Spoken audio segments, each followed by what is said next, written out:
Hello, it's Kim Jolene with Finding Your Future, and I'm here doing your monthly reading for our Sagittarius folks for the month of March 2017.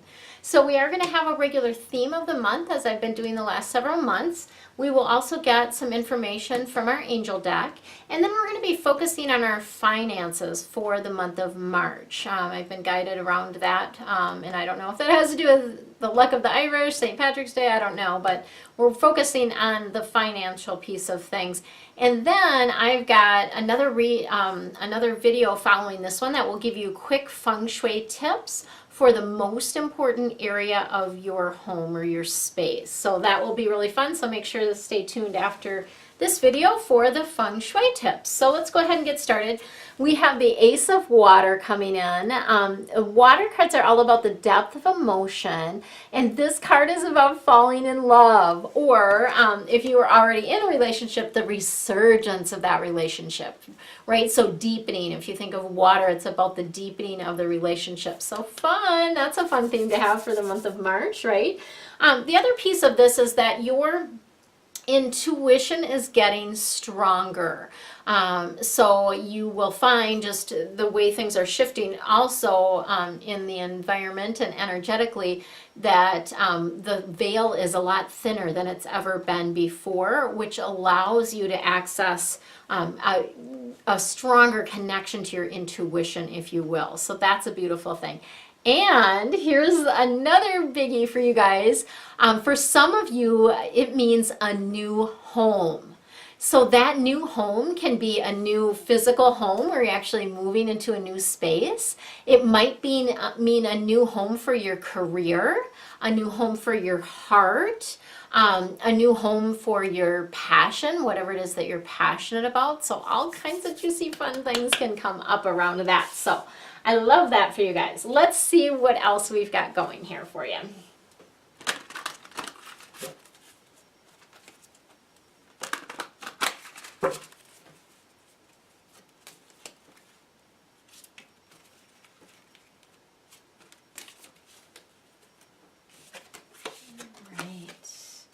All right, another water card. We've got the Six of Water. And again, water cards are all about the depth of emotion. And this has to do with things that are coming up for you that relate to your past or to your childhood. So when these things surface, they're always surfacing for a reason, okay? So there's something that you need to learn about this, or it may be that your little inner girl or your little inner boy is running the show, and that's not okay anymore. Right? So there may be some processing that you need to do with that, your little inner child. And oftentimes what happens is things that happen when we are young, and we learn ways to protect ourselves or to keep ourselves safe, which is all well and good and needed when you are young.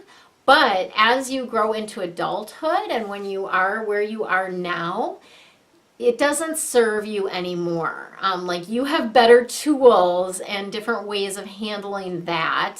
And so it's time to look at this and how you're reacting to a specific situation and what that has to do with your past or your childhood, right? To see what kind of old limiting beliefs you may be dragging into the present that no longer serve you, okay? The other thing that can be coming up with this is you might have some issues regarding the children in your life, okay? So it could be your own children are giving you trouble, or just different things are happening with children that you know that are just bringing things up for you. So something to look at around that, okay? And then we have Archangel Raguel, and this is the Justice card. It's a number 8, and 8 in numerology is about abundance. In Feng Shui, the number 8 relates to knowledge. So I'm just going to show you there. So knowledge, justice, I feel like those two kind of go together. And this is about fair and just decisions. So if there's something that you have like a court hearing on or something that's happening around that, this would be a time that there's going to be a good, fair and just decision around all of that, okay?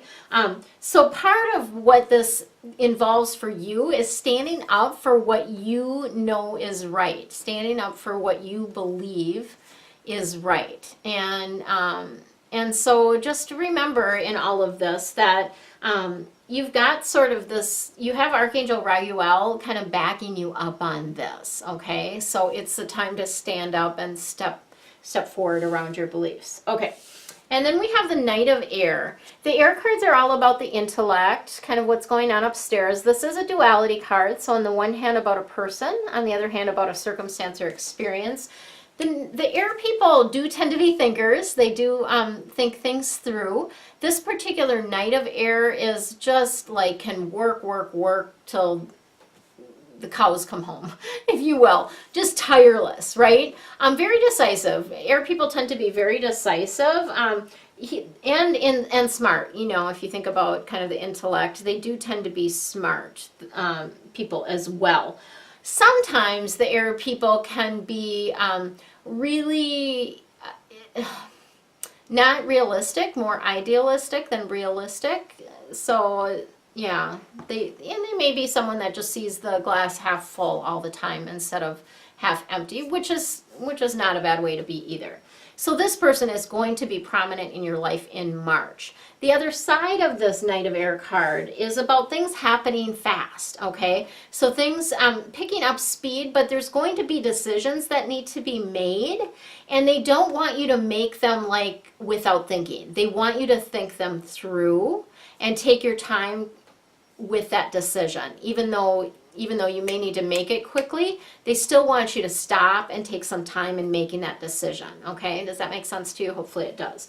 And then also, when you take that time, it helps you come up with creative solutions, because there's always, there's never just one solution. There's always multiple solutions, and if you get creative, you can find a solution that will work really, really well for you in this, all right? Okay, let's see what we have for the financial aspects of things for the month of March for Sagittarius. All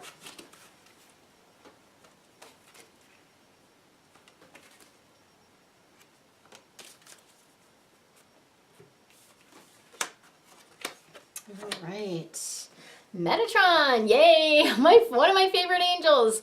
Metatron's bringing in the prioritize card for you, and this is really, he's going to help you because you have a lot going on and you really need to prioritize what needs to be done when. And so often we go off on tangents and we work on things that really aren't important. And then the stuff that was really important, we're like, oh, dang, now where's the time to do this, right? So he's going to help you prioritize, and he also can help give you time warps. So he's our time angel as well. So I literally, Metatron and I are like this. Like I call upon him probably almost every single day saying, hey Metatron, I really need a time warp. Can you help me out? Can you help me get organized? That type of thing. And he also helps with motivation. So if you're having trouble with motivation, Archangel Metatron is one to call upon for sure. Okay. And then we have Archangel Jeremiel, and this is overcoming difficulties. So he wants to let you know that the worst is behind you, okay? So you may have had kind of a bumpy road, and that is really going to start to smooth out for you now. So things are going to be you're going to have a lot more breathing room. You're going to be able to kind of see, have more of a vision for your future, whereas before you were just like in kind of survival mode. That makes sense. Now you're able to kind of look out into the distance, into the future around that, just in life in general. Okay, but especially around your finances. So this is interesting when we look at this from the perspective of finances, because prioritizing things really makes a difference in your money flow. Okay, so if you're working on a lot of stuff that isn't a priority and not doing the stuff that is a priority that actually brings money in, that can obviously hinder things. So he's going to help you with that. And then he also is letting you know that the most difficulty that you've had with the finances is behind you now. Things are going to smooth out for you. So then we have take your power back. So this is Archangel Raguel coming in and letting you know that you have the power to shift this. You have the power to attract as much abundance as you want. You really, really do, okay? And this is, you know, a piece of this is about intentions, certainly. And we talk a lot about intention and Feng Shui, and you'll hear that in the next video about intentions. And intentions in Feng Shui is really about, like, it's not just moving your stuff. It's like, why are you doing it? What's the point? And the same thing goes with this money. Get to the bottom of why is it that you want this money? What is it that you really want? Because it's probably not the money. It's probably a sense of peace and calm, or the ability to do what you want, or freedom, or the ability to give back, or different things like that. So get to kind of the core of what it is that, why you really want to this money, that intention, okay? And money can come to you in lots and lots of different ways. So it doesn't have to be, you know, it doesn't have to be cash money through your work, through your job. It can come to you in other ways as well. So that's what I've got for you, Sagittarius, for the month of March 2017. Stay tuned, because the next video will give you a little bit more information about Feng Shui for the most important area of your home. For now, much love. Hello, it's Kim Jolene with Finding Your Fiji, and I'm here with your monthly Feng Shui quick tips for the month of March 2017. So today we're going to be talking about the most important room, or the most important space, rather, in your home. This also applies to your area of business. If you have a physical business location, this is also something that's going to be pertinent for you for that space as well. So the most important space in your home, or in your office, or in your business is the front door. So just to be clear, the front door is the door where your address is. This is the door where the general public would come into your space. Typically it will have your house numbers right nearby it, or right in front of it. Oftentimes it's at the very front of the home, so the street that your home faces is often the way that it is. Sometimes we find that they're hidden, or they're kind of down along the side of a building. If you have a condo location, that's a potential. Or, you know, of course, if you're in an apartment complex, it would be the door to your space, right? And that would be the front door. And kind of just as a refresher, the way that this Bagua, the Feng Shui mental map, lays out is the front door is going to be along this line typically. Now, as I said, sometimes the energy, the address is along this side, but the front door might be, you know, along the side, or you might have to walk down a sidewalk to get to the front door over there, or it might be set back. So you might have a garage here, and then this space is sort of missing, and you have a front door that's further back. But wherever your front door is, that is the most important area of the home. Why?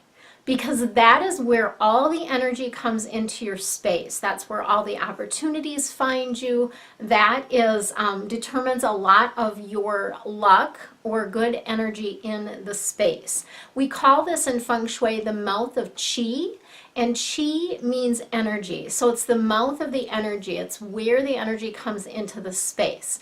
So a couple of quick tips of things that you can do to help improve this area, and also to help attract more energy and opportunities to you. Number one is to use it. So use the front door. Lots of people, in particular where I'm from, Minnesota, we, particularly in the winter, often use our garage door to enter our space. So we park in the garage, and then we'll come in through the garage door. So lots of people never use their front door. Using it increases the energy and attracts more opportunities to you. So one of the things that I often recommend is to use your front door for 9 days in a row. So what does that mean? Basically, if you park in a garage, you park in the garage, you get out of your car, you walk to the front door, use your key to open the front door, go in the front door. When you leave, you go out the front door, lock the door, go back to your garage, right? You can obviously open the garage from the inside before you go in and out the front door, but using the front door for 9 days in a row helps increase a lot of energy around this. And particularly if you are looking for a job or wanting a career change, because your front door also relates to the career aspects of your space, regardless of whether it's in your career sector or not. The front door relates to your career. So if you're looking for a job, I would encourage you to do this right away. Like the very first thing that you do is to go in and out your front door for 9 days in a row. And the intention, of course, everything in Feng Shui is about intention. The intention that you're holding as you do that is that you are attracting energy and opportunities to you. You are attracting the things that you want in your life, right? And if it's a job, you're thinking about, as you're walking in that front door, I'm now attracting the perfect job opportunity for me, working with the perfect people, doing the work that I love to do, right? That type of thing, okay? The second thing is we want to make sure that your front door stands out. So you want to make sure that your front door is very visible from the street. And the reason for this, again, is when the energy can visibly see the front door, it can reach it, right? And it's attracted to it. So you want to do anything that you can to make your front door stand out. This is where you will often hear about painting your front door red.